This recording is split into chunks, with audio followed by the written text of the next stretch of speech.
gets issued to them, they go out and fulfill it. They log into Salesforce.com, they create the account, they enter the person's email address, shoots it off to the user, user clicks on it, resets their password, resets the password, and they have access. Relatively low complexity, very manual, labor intensive. You have to have this choke point of that delegated admin. I would actually argue that risk is high, even though we have here listed the lowest complexity and risk. The risk is high because you can go out and hand out all these keys, but what happens if that employee is terminated? Maybe it's a high-risk termination. How do you go about revoking that? Is it ticket generated? Is there a bottleneck for whoever that delegated admin is to go out and revoke the access and log into the system? When we're talking about SaaS applications, that employee may not have their laptop anymore. They go home, log in using their own home computer, that is, and they can go straight into the SaaS application because those accounts are not tied back into your enterprise whatsoever. So, simple concept here. The next one is cloud identity, and this is when you have an identity management product. Again, take your pick, XYZ identity manager that manages accounts for your internal enterprise, all of your systems, your AD, whatever you want to call your SAP, etc. Exchange, and this goes out and is configured to create accounts and manage them within your enterprise. Well, what we have now, and this has happened recently over the past few years, and even just in the past few months, for that matter, we have these cloud bridges, these little red lines here cover to the right, and what they do is they connect into these SaaS applications, APIs, and they can provision and create and manage accounts just like they would your own enterprise applications. So it's a relatively simple idea, but it extends out the way that you're already managing your applications and the access and employees and users in those systems out to your SaaS applications. So this is truly the hybrid solution, and quite honestly, this is going to be the reality for quite some time. I mean, we're not going to be seeing everything get forklifted out to the cloud anytime soon. There's always going to be some on-prem footprint. There's going to be some footprint out there in the cloud. It may start to evolve where a majority of it comes out to the cloud, but you're going to need to have access from both sides. So these cloud bridges are going to play a bigger, more important part as we start to see that continue. The third item is very similar. The only difference is you're taking that IAM system that's been traditionally in your own environment and you're putting it out in the cloud. So instead of having to deal with all the administration, management of that infrastructure, you basically create a SaaS service. So you have a SaaS service out there that does that for you as well. Here you're basically doing identity as a service. The challenge here is that when you have the traditional enterprise use cases for identity and access management, you have full control over the posture. So the deprovisioning concern that I brought up earlier, where that delegated admin has to go out and manually deprovision an account, that obviously is a concern. But what about business units going rogue? We're all security professionals here, right? So we need to enforce certain security policies and processes and enable those. So what happens if you have the business units whose sole purpose is not to worry about security, but to make money for the business? What happens if they go out and they go, you know what, we need to spin up this new SaaS application. I don't want to go through IT, it's going to take too long. So let me throw my credit card down and get this SaaS application out there and then start, let's give so-and-so, delegated admin access, and they can go out and create accounts in that system. All of a sudden, days later, all the sensitive information is in that SaaS application. And InfoSec, IT, compliance, no one has even seen it, certified against it or anything. All of a sudden, there's all this sensitive information out there. So that's what we call kind of that IT bypass, InfoSec bypass. These business units are essentially going rogue. So we need to be careful about that, and that's a big concern. I'll talk about some recommendations around that towards the end.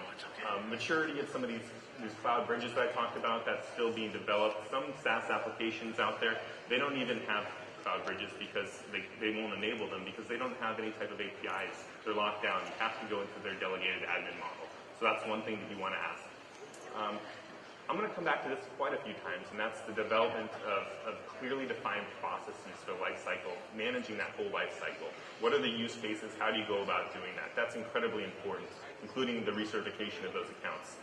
And then, of course, when you're storing information in the cloud, what type of user accounts being put out there, you need to look at that as well. So a couple of questions to ask when you're going through and onboarding new SaaS applications as it relates to identity and access management.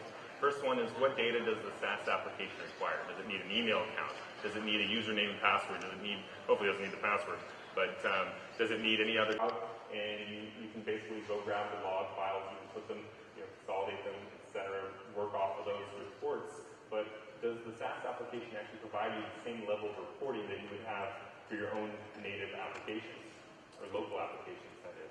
So for example, if an account's created, you go out and see, okay, there's an account created by this individual at this time, and this is the access that was granted. Or maybe that information isn't available.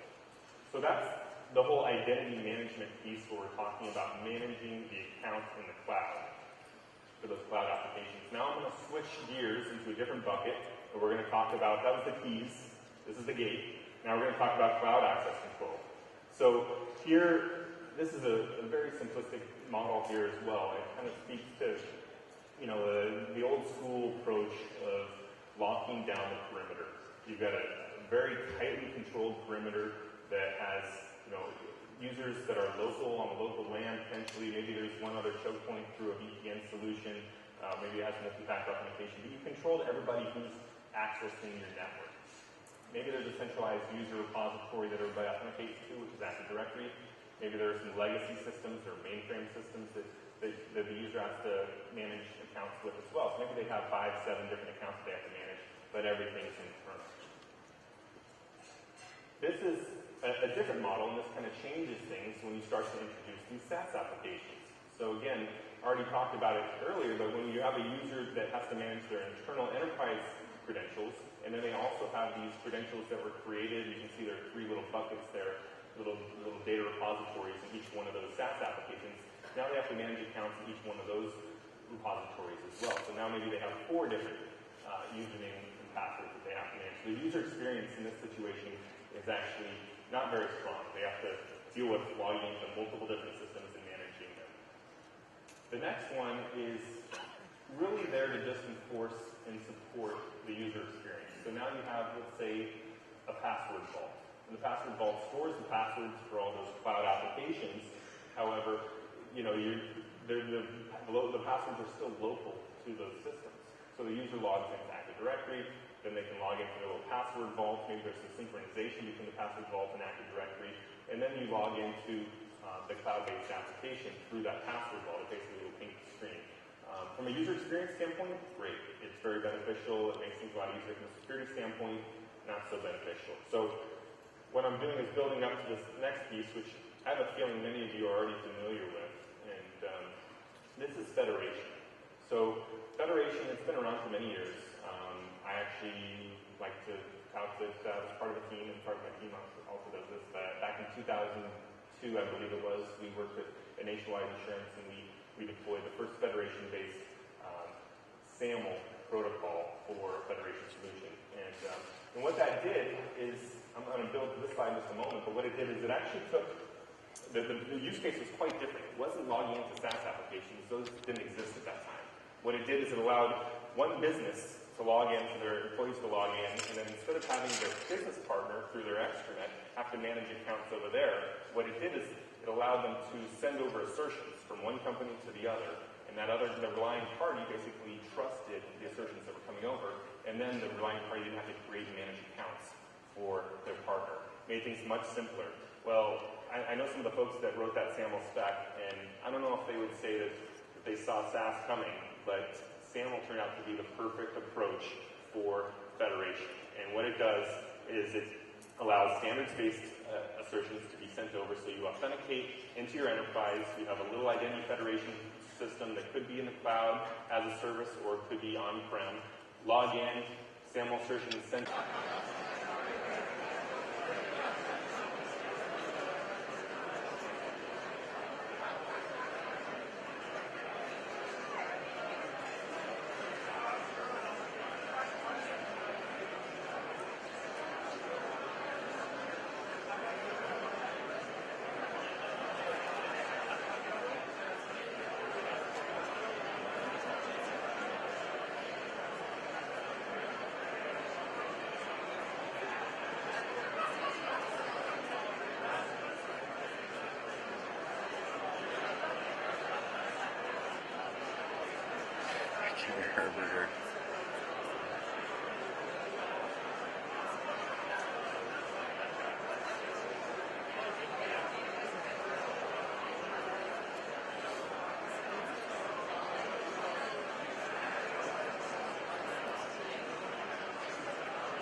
access Center Hall A from the other side, unfortunately. Did you get your shot? That's fine, yeah. Okay. All right. Are you aware that the door does lock when you Leave? Yeah. Okay. So I'll grab my stuff and I'll walk out of here. Okay. If you need to get back in here for any reason, just let me know. Okay. Yep. Thanks for your help. Yep. Of course.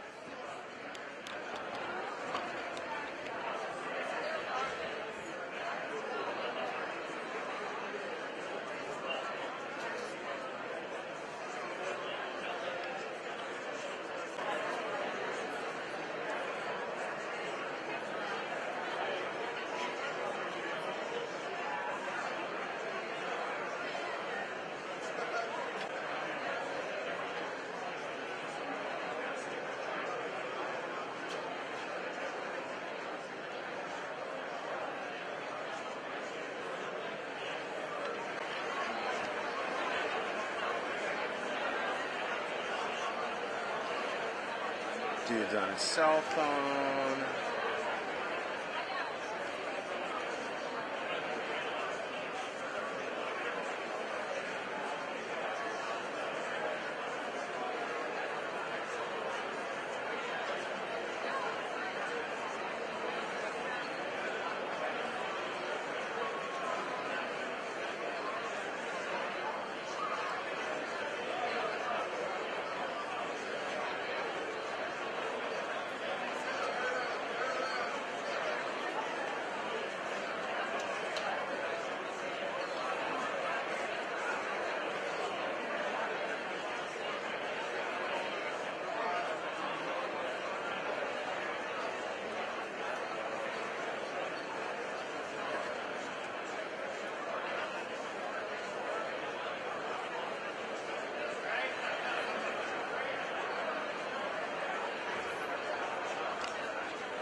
this.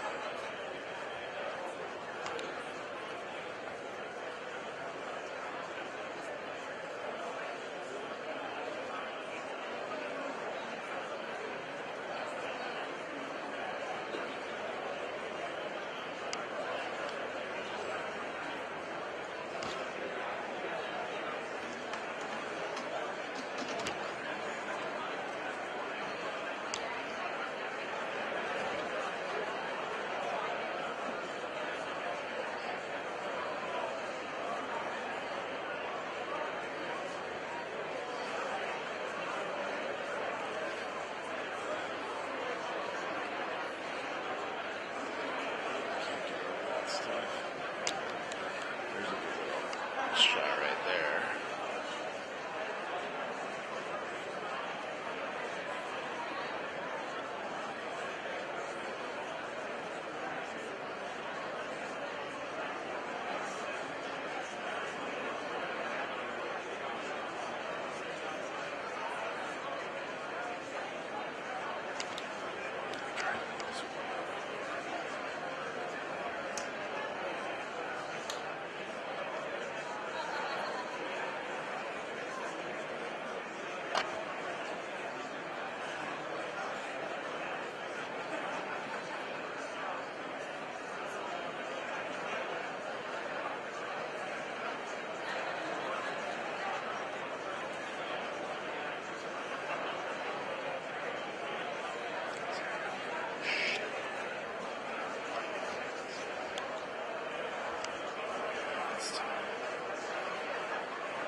This is Sean.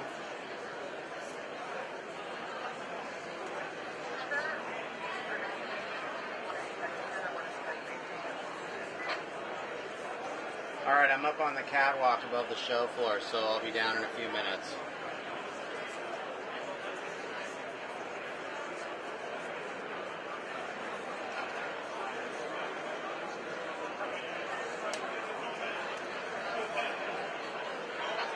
I don't think so. Just tell them to have a safe drive home.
Carrie Nelson.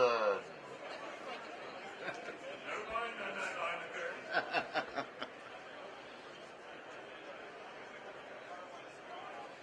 on, give me the money shot.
This is Catwalk show floor B-roll for Seattle 2013 Secure World.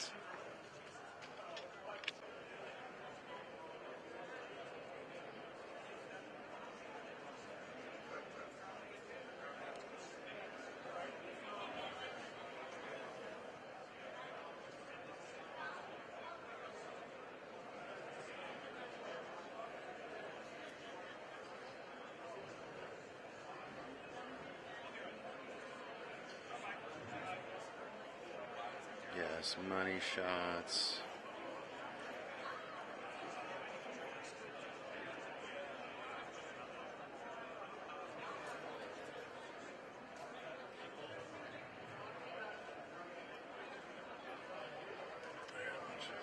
It's tough.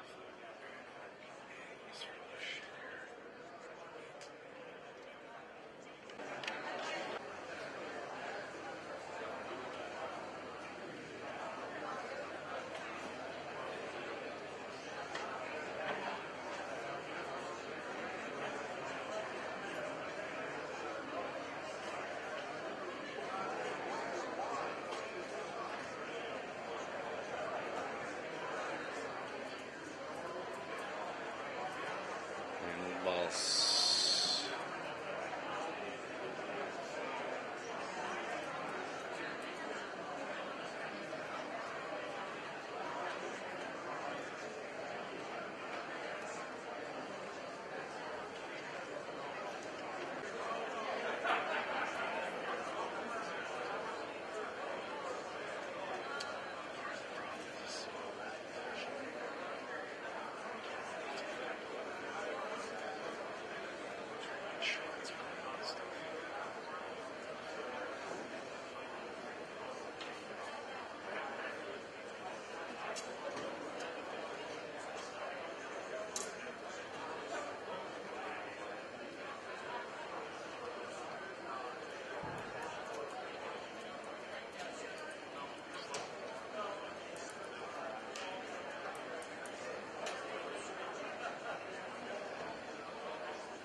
Handshake here, something. Deals being made.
Look at the changes to business models, right? So changes in motivation. So the fact that we look at mobility, is that a technical issue, right? Do we need to put firewalls and virtualization on our cell phones and things like that? Well, sure, check the box. You know, those are good things to do. But what does mobilization do to present a whole new set of business risks to our organization, right? So people committing fraud and stealing identity theft and things like that. I mean, the motive usually isn't just technical. Have a level of integration with some of the larger vendors out there. I mean, I've seen a lot of organizations move to SIM in the last 2 years to really try to get as much to handle on it as they could. There's a lot of funding in that area right now specifically. I see a lot of Q1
relook at your whole tool set and say, okay, what's really mature in terms of threats?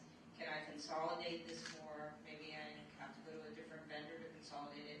And then for the new emerging stuff, you're going to have the new vendors, the new technologies, the maybe one-offs initially until that becomes more mature, maybe get built in and then accept. So it's on this side of the table, right here. This side of the table, on every table. All right, if you do not have a pen, there's a couple pens on the table. The vendors have lots of pens. We love about conferences. All right, so please flip it over to the wheel. We're going to do a quick analysis, get some data for you. On the top of the wheel, I want you to write this. I want you to write intentional. Please write intentional on top of your wheel. Now I want you to think of the percentage that you are intentional in how you communicate. So every meeting you go into, how intentional are you of actually planning what you're doing? Be honest with yourself. What percentage are you actually being intentional with your communication? You can look at what someone else wrote. Perhaps you're better than them, perhaps not. All right, in the middle of your wheel, I want you to please write the number 5. Please write the number 5 in the middle of your wheel. On the outside of your wheel, please put the number 10. The reason we're giving you at least a 5 is because you would not still be here the second day of the conference if you were a 0. So I'm assuming that you're at least a 5. The first area, I just want you to draw a dot because you're going to be rating yourself in these areas, okay? So the first area is how much research do you actually do before you go into a situation? So when you listened to Dr. Padaman yesterday, he talked about the number 1 concern or challenge is getting budgets approved. So if you're trying to get a budget approved, how much research are you bringing in? How much evidence are you bringing in to these actual meetings or any one-on-one conversations? Please go ahead and rate yourself with research that you're currently doing on the situation and also on the people that you're interacting with. What is one tool we can use if you want to research a person? Thank you. Facebook. Sometimes you can find crazy stuff on Facebook. We can look at people's LinkedIn profile. You can research people on that. So before you go into a situation, you can actually know something about the person. How many people here are excited about your own LinkedIn profile? Anyone in here excited about what you have written? All right, so there's 5 of you out there that have something good. So if your LinkedIn profile does not actually sell who you are and show what value you can add to your company, I would suggest you actually change that so people start to see you differently. Okay, so right now, please rate yourself with the research that you currently do. The next area is how are you actually opening and closing different presentations? So what statistics could you use that would get people's attention? How much planning are you doing with this? Also, Dr. Padaman said that the majority of your time is actually doing all the different process and looking at all the research and doing all that, but there's very little strategic time that you spend. So how much more strategic time could you spend in how you actually open and close different presentations that you go into? So rate yourself, open and close, on a scale from 5 to 10. All right. Does anyone in here have a good example about how you actually open and close that works? This table, do you guys have anything good? Open and close, any examples? Yeah, thank you.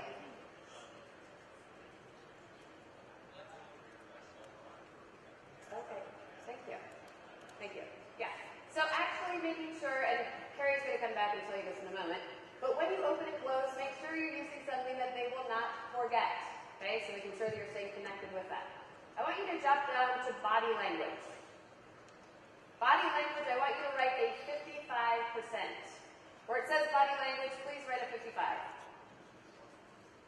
And then I want everyone to please stand. Yes, you were warned you actually have to interact in this, so please stand. Thank you. Please take your arms and go like this. Thank you, and please let them fall where they actually would like to. All right, so this is the most confident way that, thank you for doing that. You just went like this. So if someone is standing like this, which people do stand like this, what does this say? Don't hit me, thank you. Hit me, whatever. But yeah, so where's the bathroom? Don't hit me. I play for the timbers, whatever this says. So this is not as approachable as this, correct? If your hands are behind your back, what does that say? am not as confident. Studies show that people used to hide weapons behind their back. So people want to see the palms of our hands. Now, if you walk around in your company and you're like, hi, they're going to think you're absolutely nutty. Please do not do that. Now, if your hands are crossed, what's going to happen with this? Thank you. We are closed off to people. Even if you're not closed, people think you are. And if you're trying to get people in your company to like you, get your budgets approved, connect with people, please do not stand like this. The most open way that you can stand is with your arms down, and also make sure that your face is happy. A lot of people think like, I smile all the time, and actually you do not. So right now I just want you to turn to one person, smile at them, and just give them feedback to say that looks much better than frowning. So just look at one person. All right, thank you very much. Please be seated.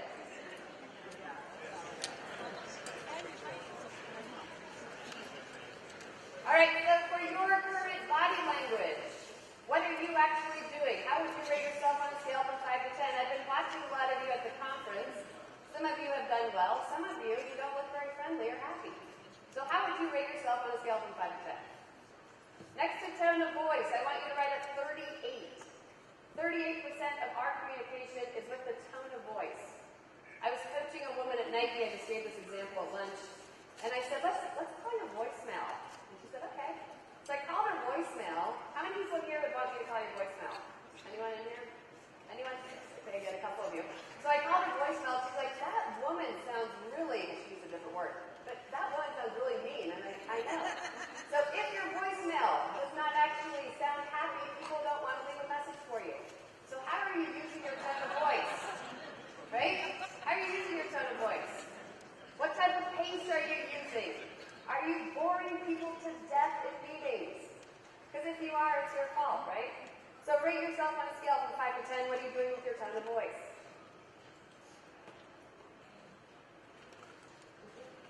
All right, words, you guys are smart people. We only have 7% left.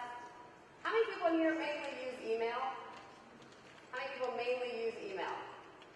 All right, how many people think your emails are really effective at keeping people's attention? One person.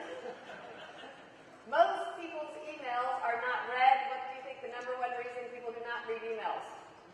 Thank you. You don't have a quick 30-second conversation to use conference calls, and are they effective?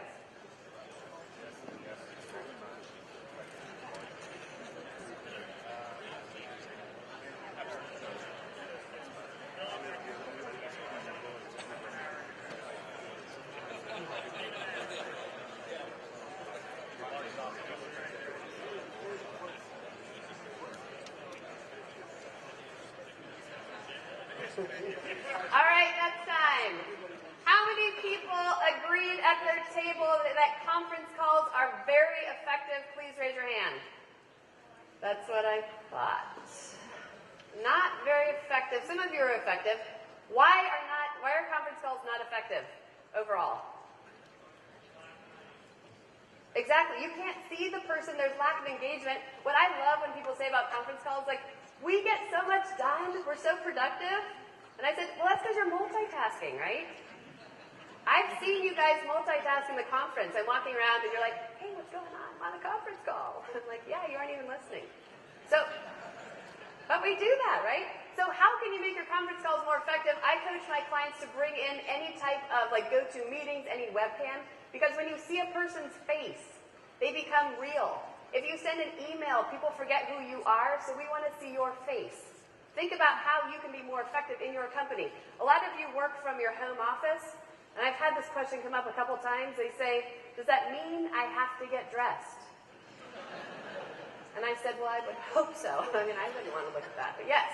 So make sure, but find out a way that you can be more effective, because when you rate yourself on a scale from 5 to 10, you realize you're only working with 7%. The next area is PowerPoint. You were warned that I don't use PowerPoint. How many people in here feel that you're effective using PowerPoint? Let me just see effective people. I love how honest you guys are. Yeah, that's about 3%. I don't even need to do the research that Larry does. I can see it right here. About 3% of you are effective. Why does PowerPoint not work in a lot of situations? Why does it not work? Okay, it can be distracting, too many words. What else? Yeah. Thank you. How many people in here cannot read? Don't raise your hands, right? We can all read. So they read it to you. The worst is you have it, and I hope no one's done this, I apologize if I'm offending anyone, but you have the PowerPoint, and then you give them the entire handout, and then what happens? Then you read it, and no one's paying attention to you. And I know sometimes you do have to present facts like that, but I want you to think about how you use PowerPoints, rate yourself on a scale from 5 to 10, and how can you be more effective? I coach clients all the time. They have like 200 slides for 30 minutes. I'm like, no, 4 slides maybe. So how can you use more images, more graphs to actually express your ideas? Keep people excited. When you look at Facebook, it's all photos. You have to be more exciting than people's Facebook pages. We all know when people look under the table at their phone, right? So how can you be more exciting? Rate yourself on a scale from 5 to 10. The next area is props, and I'm going to have Justin, if we could get the mic to Justin. Justin, if you could please stand. So I like to go to the vendors and talk to them and ask them what props they use and how it keeps people's attention. So when I walked by Justin's booth, he got my attention. Justin, tell us what you do. There we go. Yeah, you do have to get close. Thank you. Work as a IT security consultant. Currently consulting at Microsoft, and also board member of ISSA, Information System Security. Our booth is over there in the back corner. This is not an advertisement. Stop I want by. you to tell them what you do. Oh, sorry. The shameless plug. All right. Let's get to the goods here.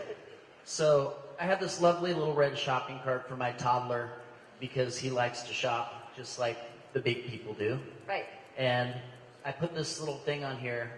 The last thing you see before the hacker steals your credit card information. I have a little happy face down here with the tongue hanging out. And I just think that's, I thought it was pretty funny, and I'm big on props, and yeah. I really... And also the locks. How many people saw the locks that he had set up when you walked by? Show of hands, how many people remember the locks that he said? Okay, so I would say 80% of the audience remember that, okay? So it's something memorable instead of, no offense to the other vendors who just have flyers, because it's not as memorable. So if you can bring props, we remember that.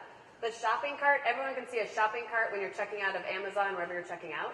And so it's a visual that we remember, right? I love it. Thank you very much. Thanks a lot. Appreciate it. Nice job. Let's give him some appreciation. Thank you. All right, so currently what props are you using? I'm guessing a lot of you might not have ever used a prop. I have Intel using props. If Intel can use props, you can use props too. People remember them, and you can have a little bit more fun in your industry. You will keep people engaged. Please rate yourself 5 to 10. The last area is your personal appearance. So we have 7 seconds to make a first impression, right? So people look us up and down. I already said that. So what would you give yourself on your own personal appearance? But I also added attitude, because all right, this is the part where you're actually going to tell someone at the table. Studies show that if you actually verbalize, they give a better chance of actually doing it.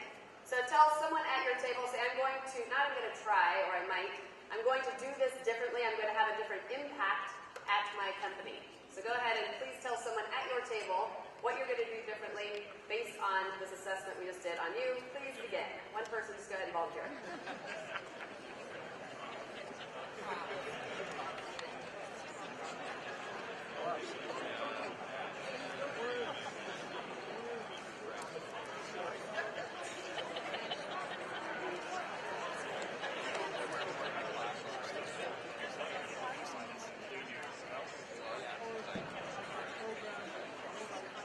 All right, Carrie is going to get just 3 examples. So Carrie, who would like to give us just one example, one change you're going to make? This is the ultimate accountability because you're going to tell it in front of all these people. So we just say 3 examples of one change you're going to make and what you're going and how it's actually going to impact you. We have 3 volunteers. We've got one right there. Thank you very much.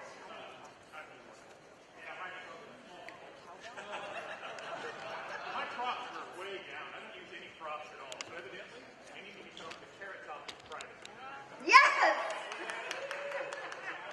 I love it. You have fun energy. That's awesome. So using more props to be more engaging. Yeah, that's a new word. It's energizing and engaging. That's what you are. Good. All right, 2 more examples. One thing you're going to do differently and how it will impact you. I know it's scary. Just one We need 2 people to volunteer. All right, I was over here. Help us with this. Okay, good. Now see, we call it instant inspiration.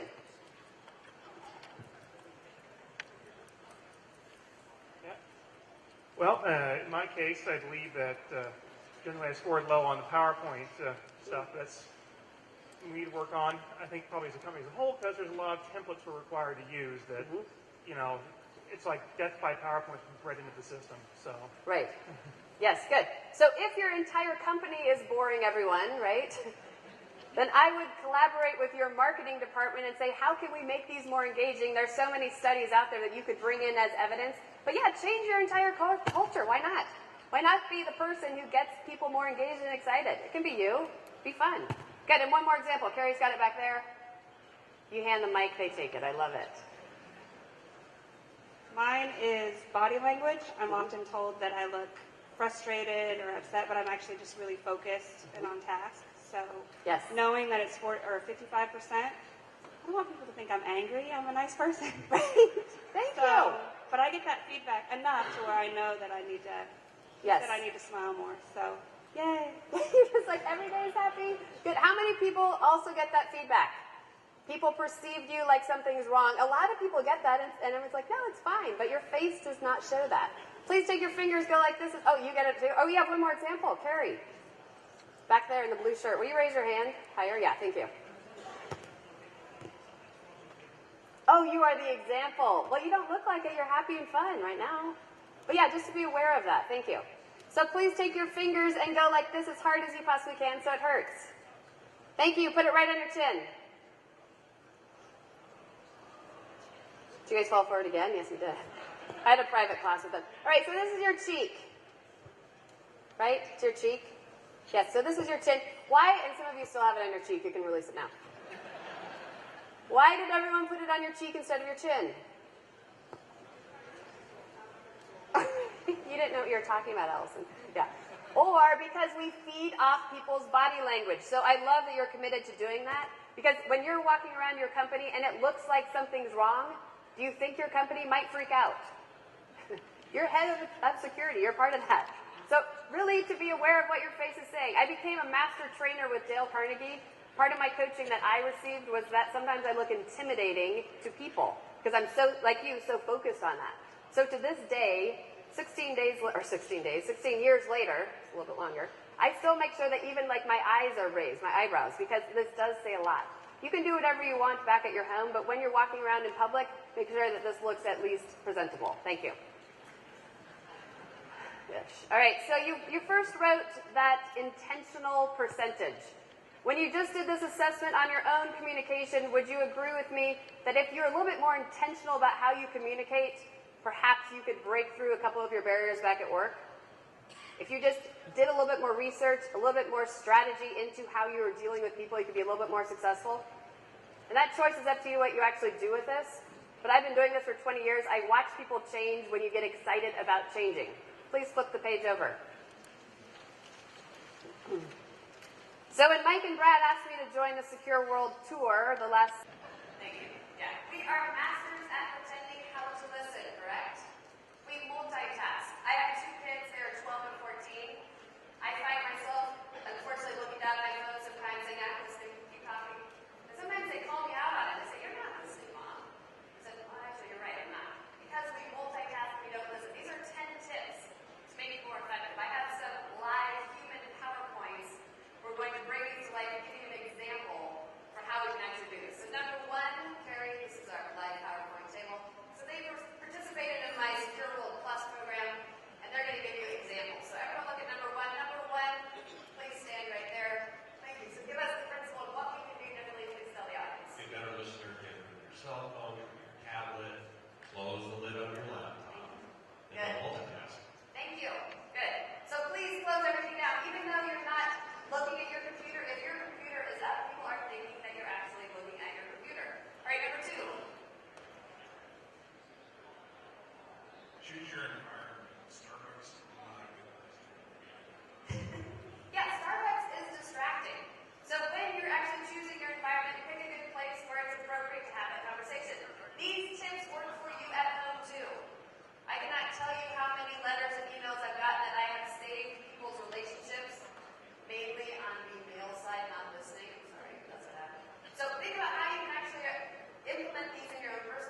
So let me see if I understand what you want me to do here, which is restate words and messages. Thank you. You just gave an example. Because sometimes you speak at such a high level, to restate what you actually do when you leave a situation or meeting will make you more effective. So just doing a quick recap, you can also do that in your emails. Next one. Number 7. So ask open-ended questions. It's a great way to engage your audience and bring them into the message very quickly. Thank you. Yeah, so quit talking so much and actually ask them questions to get the conversation going. What do people love to talk about more than anything in the entire world? Exactly. And what do you normally like to talk about more than anything in the world? Is yourself, correct? You get a group photo, who do you look at first? You're laughing because you do it. You look at yourself, you're like, that looks great. Yeah, let's take this up to the company vision. Right, that's super. But we have to start asking other people, get the other person talking and truly listen to what they're saying. Number 8. Watch the audience and see if they're nodding off and they're seated or either or laughing their heads. Thank you. Good. When people are not engaged with you, it is obvious, and yet I'm always shocked that people never modify their message, ever. People's body is screaming the message. Also, you can watch people's feet. People's feet tell a lot. So I also coach people to remove yourself from, if you're going to use a lectern or a desk, come away from your desk because then the barrier is removed, and you can actually watch what people's body language is doing. If you start to train yourself on body language, you will be so much more effective. But so many times we're too wrapped up into technology and our own world. So watch what people are saying, and you'll connect differently. Good, next slide.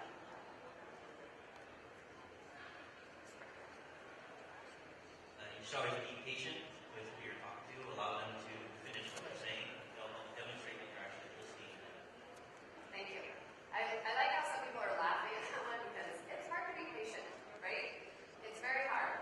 And what I've learned from this space is that a lot of you say, well, I already know what the answer is. I know exactly what to tell them. But then you cut them off. Has anyone in here been cut off before? Yeah. Do you remember the person who cut you off? We never will forget that person. So be respectful to people. Be more patient. I have to work on this all the time with my kids as well. Yes. How many people in here have children? And how many people have been a child? All right. Yeah. So we all can relate to that. But yeah, patience is something that we can work on at home that will also carry into work. Good. And the last one. Yes.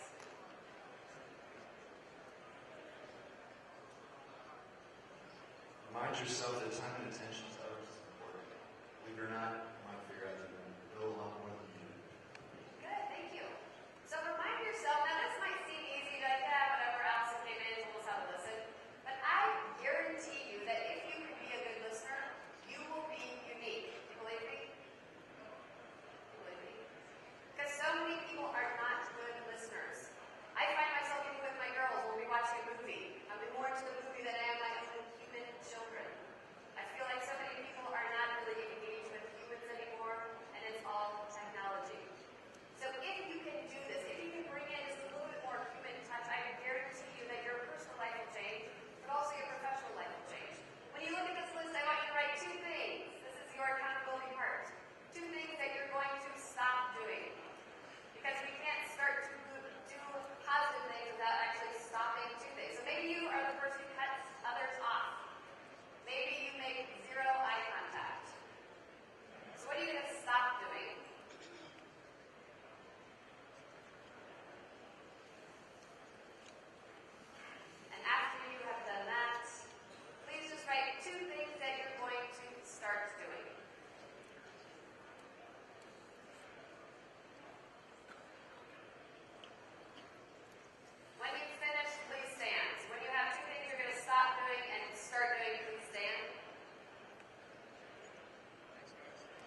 class this morning this, but I have a list of things that I want to do while I'm alive. I don't call it my bucket list, I call it my live list. And every year I pick at least 3 or 4 things that I want to do that scares me. So this year I did the polar plunge, I did the Tough Mudder, and I'm going to go dog sledding in Park City, Utah in December, which I'm very excited about. But I live with intention. So when I asked you this morning, how intentional are you with your communication? I also want to challenge you on how intentional are you in actually living your life. Brad mentioned that I did write a book. The reason I wrote a book is because I'm a member of the National Speakers Association, and it was peer pressure. 70% of them write books, and I joined 4 years ago, and they said, "What are you going to write a book on?" And I said, well, there's so many leadership books out there that I want to do something different. So I was on a plane, and it hit me, because I'm so passionate about living and checking things off. Does anyone else like to check things off? Checkers in here? Yeah. I love to check things off. And I thought, I've been coaching people to appreciate, to travel, to take risks, to have more fun at work for my entire career. I said, what if I did go to funerals, and I listened at the end of the day what one person did that impacted so many other people's lives. That's what I did. I wrote a book on that. And I have to tell you that at most funerals, there would be co-workers who would go up there, and they would talk about how people mentored, how they coached them, how they were there to listen to them, to get projects completed. You spend more time with people at work than any place else in your life. So I challenge you to have more fun, to be more human, and to listen more intentionally. The choice is yours how you communicate differently, but I will promise you that if you start to do just one thing differently today, you'll make a big difference. Last thing, if you drew the basic, I want you to draw a 3-dimensional house right now, very quickly. Just a quick 3-dimensional house.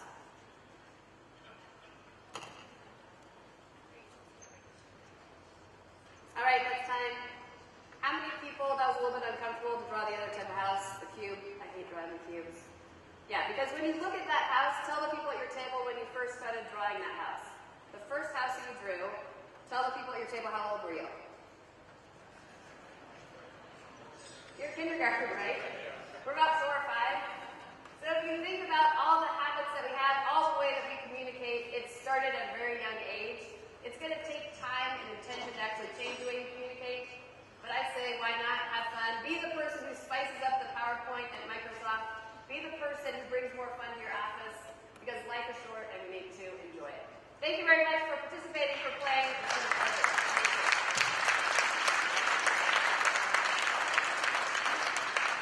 Allison Clark, thank you very much. I think every single one of us can take something away from what was presented today, both in our professional and our personal lives. So with that, taking a look at the agenda, we now have So rolling, and go ahead. Jerry, thanks for attending Secureworld.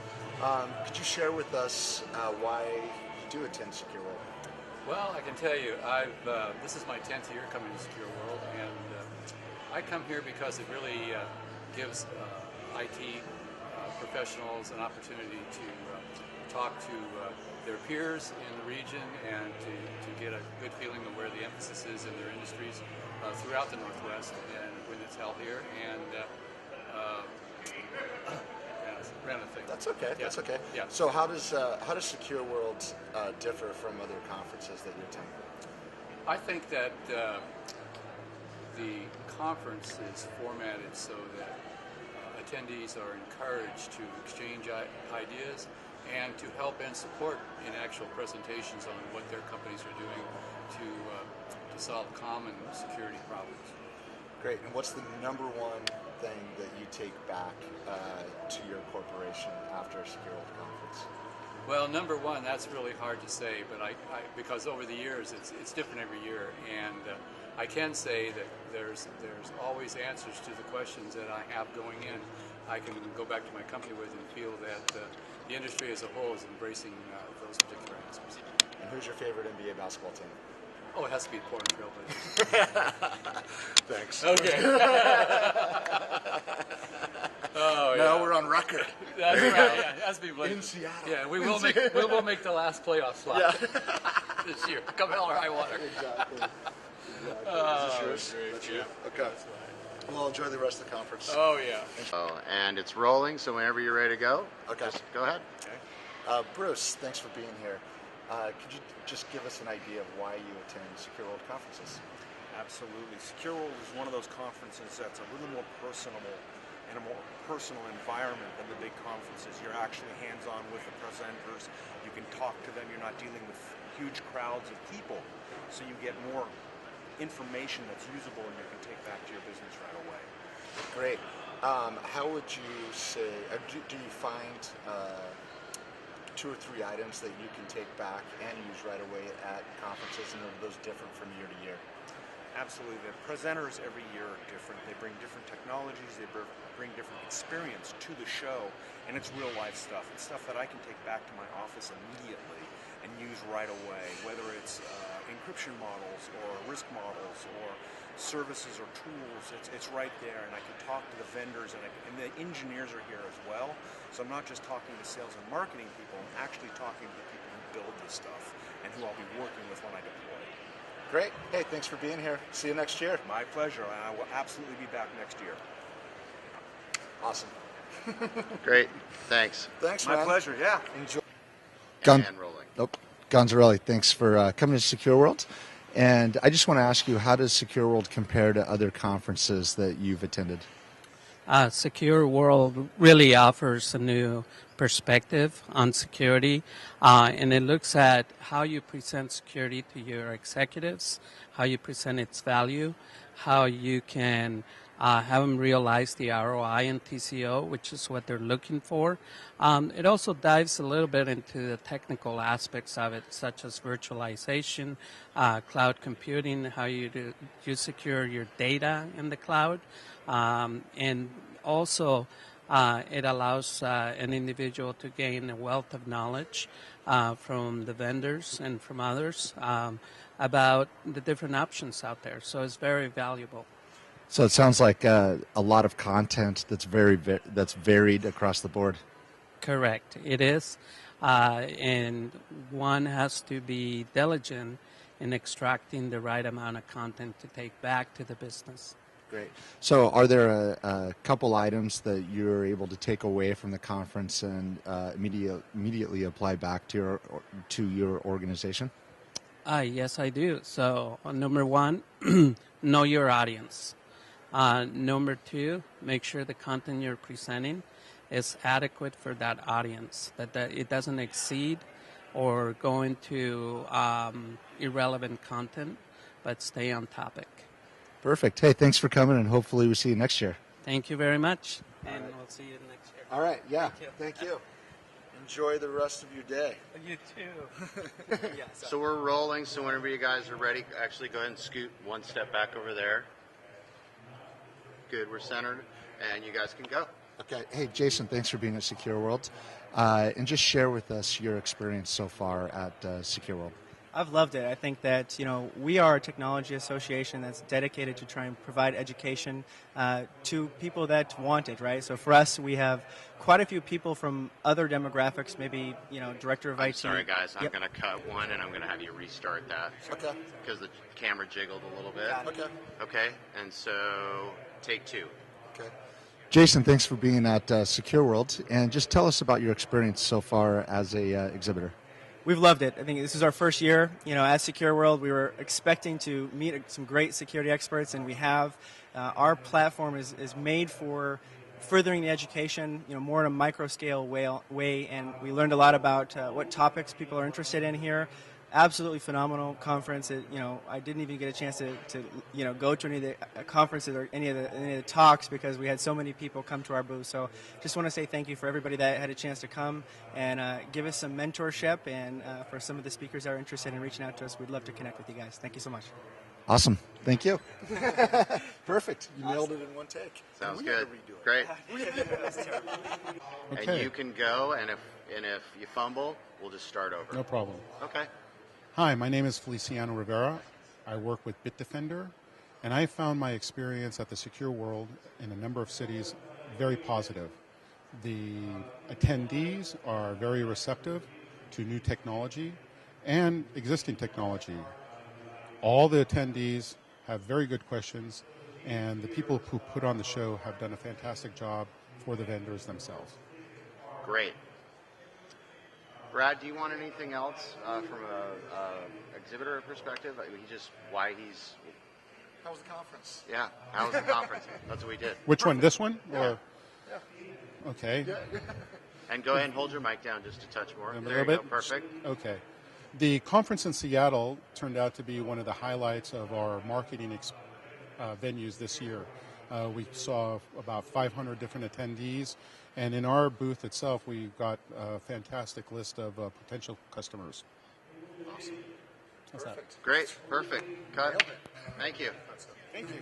All right. Thank you for your time. I think I met you in Portland. Feliciano Yeah, Pratt. yeah, and I could be, how can you say, I can be really good, really soft, and if something gets my coattails up, I'll give you an example. No. Good.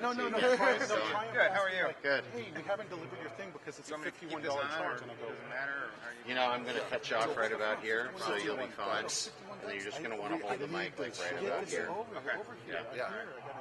Yeah. Let's see how that sounds. Yeah, right here is perfect. Yeah. The guy goes, and then I was like giving him a little, and then at one time at the Santa Clara show there was no food left, and I went like, what's it?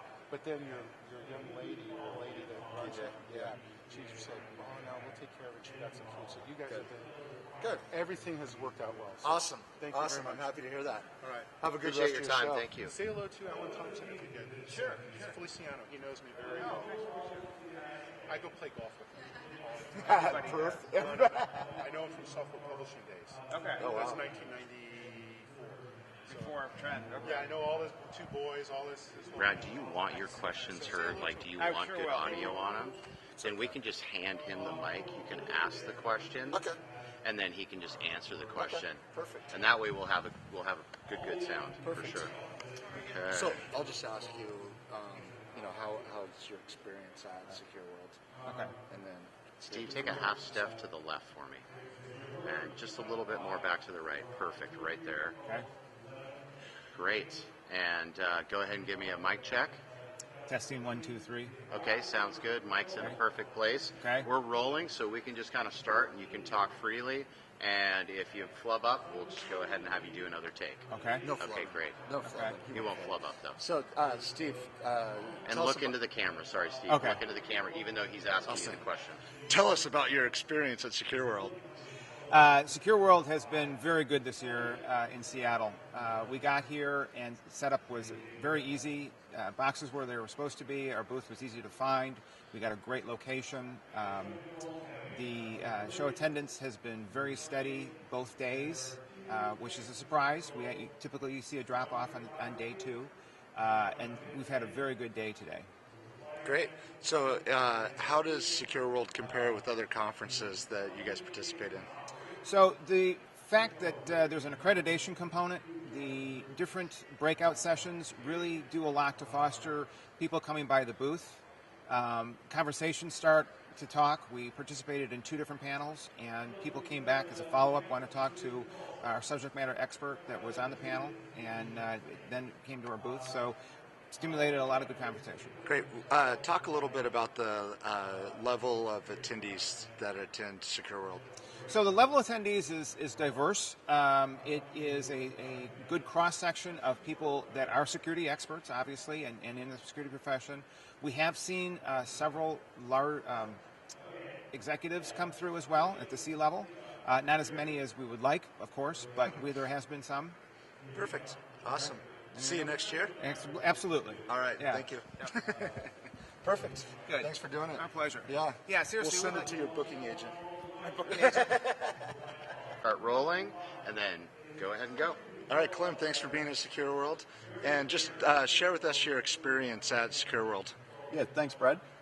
We've had a good show here. We've managed to reconnect with a couple of customers that had gone quiet on us, so we were really appreciative of that, and also established some new leads with some credit unions, some banks that are looking to do business with us. So we've really enjoyed our time here. Great. So talk to me about kind of the flow of the day. Have you been busy throughout the day? Yeah, typically with these conferences, there's a wax and wane of customers as they move through, but we've had a steady sort of foot traffic past the booth. and good service from all of the people that we've been working with here, and makes it a pleasant environment to work in. Excellent. Talk a little bit about the quality and level of attendees that are stopping by. Yeah, I do appreciate the Secureworld sort of customers that they seem to get attending their conferences. We seem to be getting the right mix of decision makers that are technical that want to talk to us. So we're not just dealing with upper management that don't want to know about the products, and we're not dealing with the technical people who don't have any decision-making power, making it very effective for us. Great. And how about the booze? That's great. You had to throw that one in there.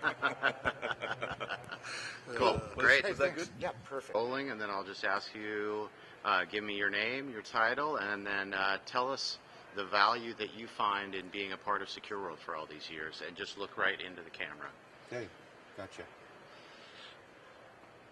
Ready to go? Ready to go. Okay. Hi, my name is David Matthews. I am the Director of Incident Response for Expedia Inc., Expedia.com. And I have been coming to Secureworld for many, many years and have presented here many years in a row. I find the staff are amazing and very supportive and very helpful. And just the value of the presentations that are given and just kind of the wide variety of different things that you can learn here can be great. Great benefit, great value to. So far, for every time I've been here, I've learned a lot. I've met a lot of great people. Of course, one of the biggest, maybe most important things coming to these kind of conferences is the opportunity to meet your peers and to discuss things with your colleagues and to really understand better what's going on in the real world in real time in the areas that we all are working on these days. So I really find it's valuable to come and meet the folks and schmooze with folks and get to learn some great stuff from some industry experts. So I've really enjoyed myself every year I've come and hope to come many years in the future. Perfect. Thank you. That is great. I'm going to just start rolling, Carl. Okay. Carl, tell us a little bit why Radware participates in Secureworld. Radware considers Secureworld one of the best partnerships we have for getting out our message and evangelizing our base of customers and prospects. Secureworld gives us the ability to have a nationwide presence, to be able to have all of our selling and marketing teams working together on a common way of approaching the market. In addition, Secureworld brings to us security practitioners, high level, medium level, low level, as well as folks that all center around the focus on buyers, folks that are making commerce in it, so fellow vendors, fellow resellers, which is very, very important for us, as well as the ability to actually gain some selling out of it. There's not one show that we go to that we haven't harvested a tremendous amount of leads and generated a tremendous amount of interest. Of course, Secureworld for us is largely a marketing effort for us to be able to get our name out, our messages out, and be able to connect with the local geography practitioners. Great. Perfect. Thank you. Thank you, sir. That was awesome. Thanks, Carl. Cool. Last thing that you're doing, I guess, huh? Yeah, now you Am I start the last tearing person? down. You're the Yeah. last person. Now I'm going to start tearing down. That's awesome. We had one other guy from Amazon, but I don't know what happened to him, so we'll let her go. I will tell you if I'm going to report. I don't go there that often, but if, call me. Yeah, definitely let you know.